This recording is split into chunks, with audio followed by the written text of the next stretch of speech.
What have we done? Maggie, what have we done? What have we done to England?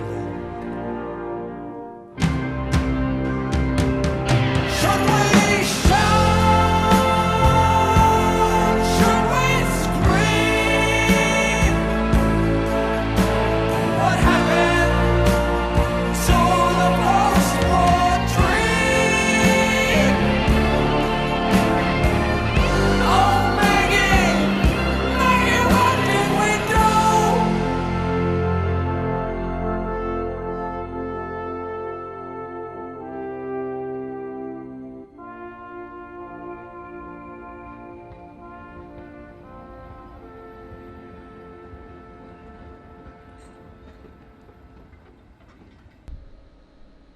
The theme for this chapter, I want to say politics, politics, politics, but somehow that doesn't seem appropriate. Perhaps inside me what feels appropriate is radical politics, or not heard politics, or even thinking back to that day on the pilgrimage. Yes, politics of arrogance. Politics of arrogance. Yes, politics of arrogance. Yes, politics of arrogance. As I lay in my bed, I wrote a few lines in my journal as I was pondering whether to actually get up. God, I feel drained. I could lie here all day. Yesterday it was an incredibly overwhelming day and quite difficult. I can hear the wind outside. It's windy again today, and there's going to be a lot of wind and bullshit politics later, I'm sure. I'm off to Government House for a cock and arse party, as we used to call it. Drinks with the local VIPs, including the Minister for Veterans Affairs. I promised myself I would try and get 5 minutes with him and attempt to tell him what I think is going wrong in our damn society when it comes to us and some of our struggles. Over the last couple of days I've heard enough stories to realise, thankfully, I'm not on my own. And my views are not just my own. Anyway, get some breakfast, get my arse in gear, and go for this walk. And I suppose in some ways, in the test this way, in some ways, to do what I normally do. I've taken Tess out for a walk, get some fresh air. I'm going to assume that I won't get soaked, and I'm going to take Tess up to Sapper Hill, and Sapper Hill overlooks Stanley. I'm going to walk to the top of there. I walked around the hill, exploring its green moss-covered rocks and its outcrop of granite forming fortresses. As I stumbled across the artifacts of war with a childlike excitement, I could not help thinking about the Argentinian young men who 25 years ago had sat hidden amongst the rocks. I can imagine them waiting, just waiting for the long days and nights to pass, and perhaps knowing or not knowing what these long days and nights might bring. My thoughts were not about yesterday, about how Sapper Hill and its defenders were represented in the history books of victory, but about the sons, fathers and brothers that were just like me. Was that you? Was that you that drank coffee in a starlit night? Was that you that laughed in the southern sun over biscuits and jam? Was that you that sheltered in claustrophobic space?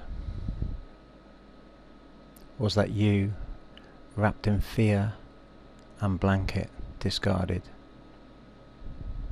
Was that you that left, perhaps unshaven, in haste? Was that you that drunk an empty promise? Is that you that lies asleep forever in unsheltered place?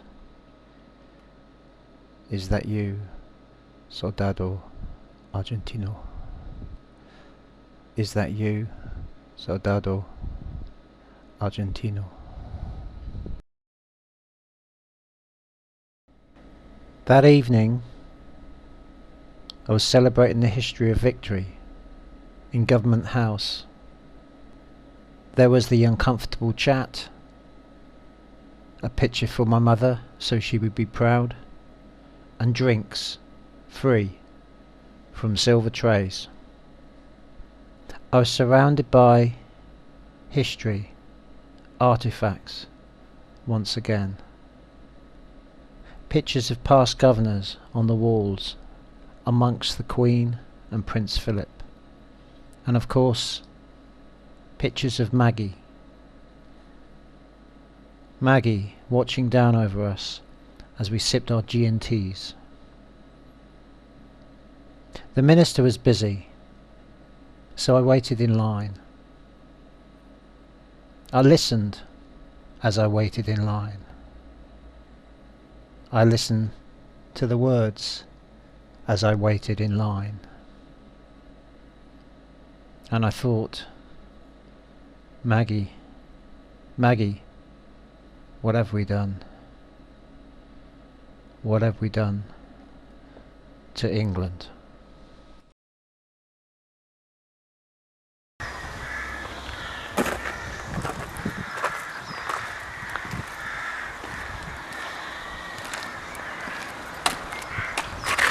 Hello, Minister. I've waited a long time to speak to you. I got ticket number 12 and waited in the queue. You wanted to speak to us all as I waited for number 12 to be called. Hello, Minister. What special offers do you have for us today? Lovely cheeses, meat and bullshit on display. You did not want to interfere with our time. Number 10, 11, step back in line. Hello, Minister. I'm nearly at the front. You're serving number 11. He's ordering organic non-bullshit and bread, unleavened. He's listening intensely to your salesman's pitch, slashing the price of your organic bullshit. Hello, veteran. Number 12. Your henchman shouts out loud. I move to the veneer counter. Now I'm allowed. What can I get you? Meat, cheeses, crumbs from our bread? But I must say, you veterans are well fed. Hello, veteran. So much blood money paid out to you. Year on year, 2% increase. You can't argue. A 45% increase in capital spending. In real terms, sir, all trauma is mended.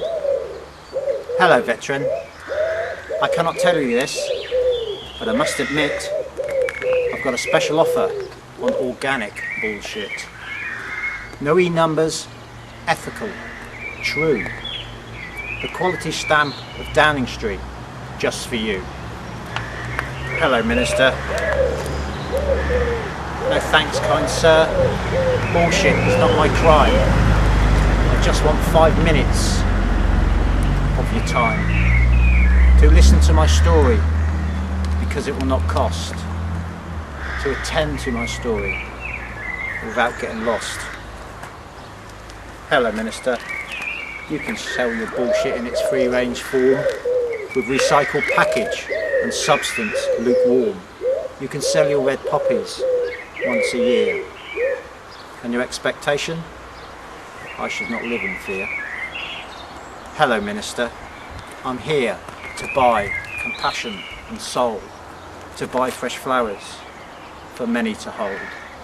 In silent lines, mothers, fathers, sons, daughters of the 300 suicide you help slaughter. Hello, Minister. You hold the dagger by association. You seem to be enjoying this powerful sensation. Every stab, a mother cries, and perhaps sons and daughters left behind. Hello, Minister. You want me to come back during the sales? You've not got time to hear my tale. You're shutting down. Business is not brisk. In reality, nothing but a poisoned kiss. Goodbye, Minister.